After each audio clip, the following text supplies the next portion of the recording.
Okay,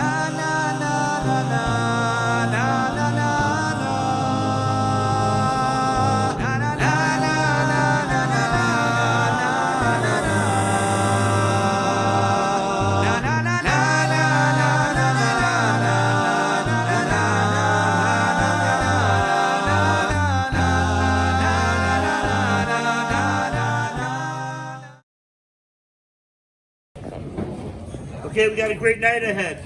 Special night. As we start heading into that time of year when Jon and when Jon and Ben is on to Malam Bakodesh sort of things outside of this matter. We have speaking tonight is Shmuel Bennun Benyamin Pinkhasov. And we very much thank the sponsors for today's Mishmar, Jon and Jen Kaplan, in memory of Ethan Kaplan's grandfather, Yoel Ben Yitzchak, and Helen and Jacob Weiccholz, in loving memory of Naftali, Chaim, Ben Moshe, and Trauring, Olav Shalom. Shmuel Bennun.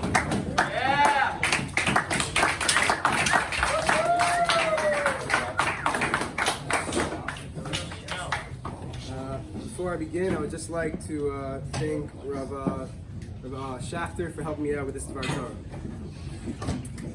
In this week's Parsha, Parshat Tetzaveh, we discuss, and the Parsha discusses the Big Day Kuhuna, the Kohen Gadol wears. Right? And discusses all the things and all the garments that he wears. Among those is the Choshen Mishpat, the chestplate of judgment. Right? And it's a very complex garment. There's a lot of complex parts to it. There's ropes that it's attached a certain way, and there's rings. There's 12 stones, each representative of one of the tribes. And within the Choshen Mishpat, there is a cloth, a piece of paper, and written on it is the 70-letter name of Hashem. And this piece of paper is referred to as the Urim B'Tumim. Urim meaning lights, Tumim meaning judgment, perfection. And what would happen, Rashi brings down that this piece of paper would illuminate Urim, and Tumim, it would bring perfection, right? What would happen is people would come to the Kohen Gadol, and they would ask him questions, all right? And then the Choshen Mishpat would illuminate with these words Urim B'Tumim, and it would give the answers. My question is the following. We know that Aaron is the Kohen Gadol, and among the Jewish people and throughout the Torah, we see that Aaron plays one role of leadership, and now Moshe plays another role of leadership. Moshe is the spiritual leader, right? He's the one who speaks to God and receives prophecy. And Aaron is more of, you could say, a father figure, a Rosh Yeshiva, right? My question is, why is Aaron given the tafkid of holding the Urim B'Tumim, which is literally God illuminating and giving forward his prophecy and giving answers?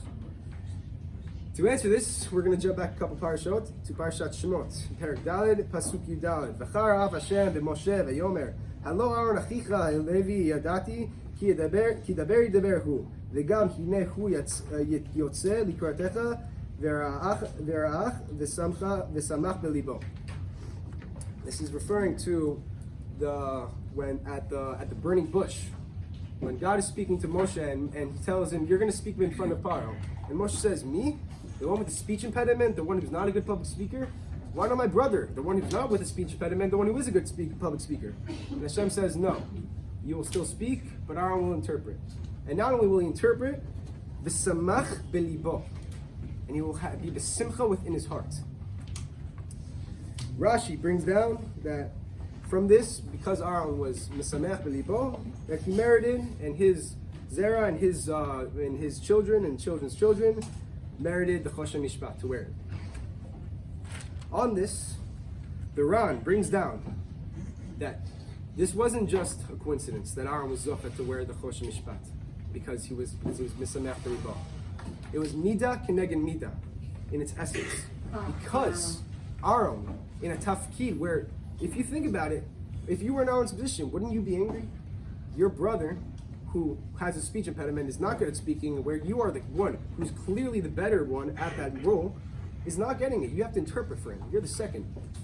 But no, he was happy for his brother. He wasn't jealous. He didn't feel any resentment. He was besimcha, a level above happiness. So the Ran brings down that because when it was Aaron's role and it was given to Moshe, that Hashem was in Mida Keneged Mida, gave Aaron the Choshen Mishpat, the Urim V'Tumim, where it was literally Hashem's prophecy, and it was given to Aaron, Mida Keneged Mida. I think that we can take a nice idea from this, that when sometimes when someone is excelling at in a topic, in sports, in learning, or whatever it is, and you feel jealousy, and you feel resentment, and you feel angry, instead, let's try to be b'simcha, and be happy for the person. Shabbat shalom. Wow.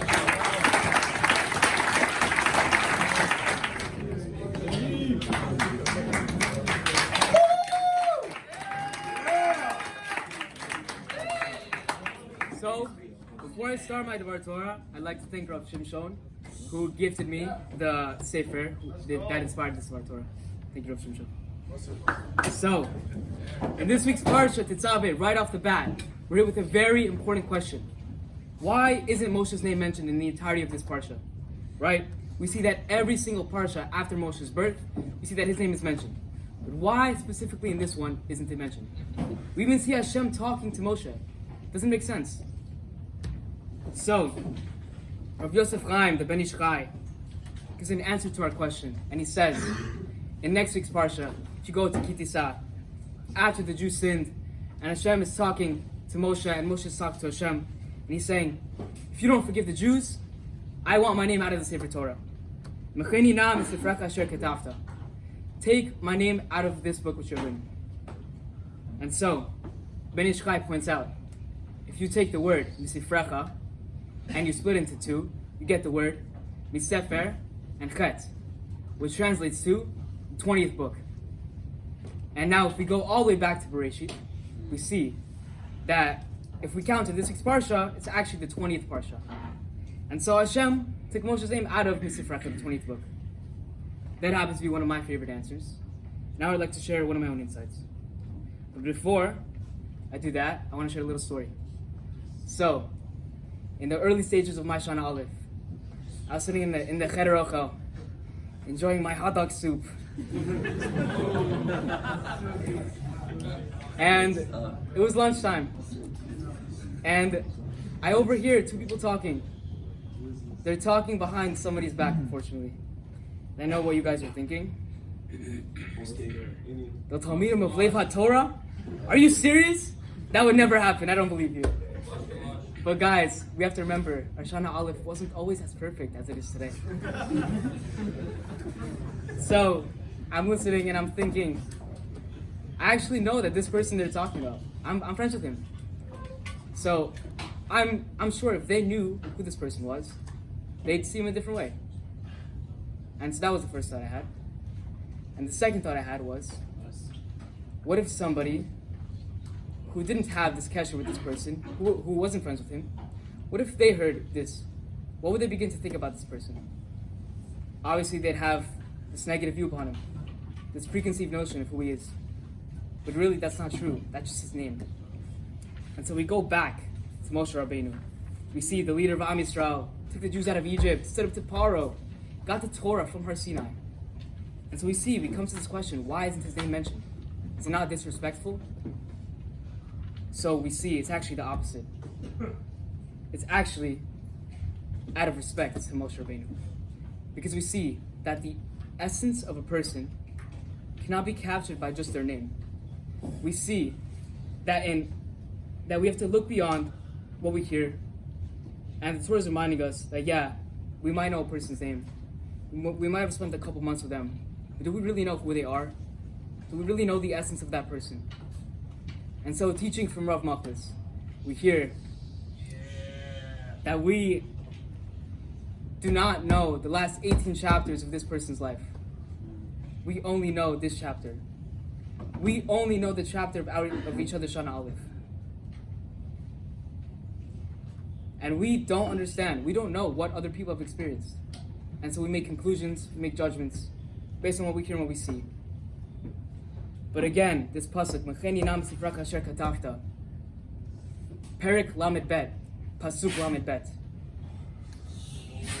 teaches us to look past the shame, look past the name, look at the inside and look at the lev, because that's truly what matters. So now, everyone loves ending off with a bracha, but I want to end off with a challenge to all of you. I want all of you, every single one of you, to go up to somebody who maybe you don't like so much. Not right away, 'cause don't make it obvious. Somebody who you might not know. And I want you to go up to them and try to get to know their life. By the way, I shot dibs on the new kid in Shana Aleph. He's mine. After all, guys, we do go to Lev HaTorah. That's what it's all about. Actually, you know what? I'll end up with a bracha. May we all be zoche to complete this challenge. Amen.